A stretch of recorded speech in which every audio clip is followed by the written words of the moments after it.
leaders in the world here today. They're going to walk away with a lot of checks for a lot of things that you're going to provide. And in the United States, it's probably 2 million jobs that we're talking about this visit.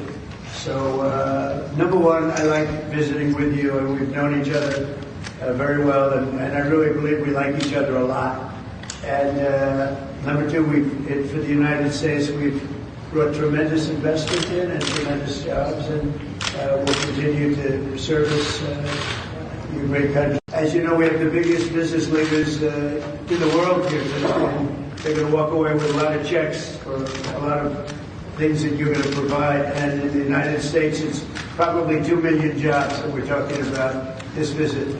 So, number one, I like visiting with you, and we've known each other very well, and I really believe we like each other a lot.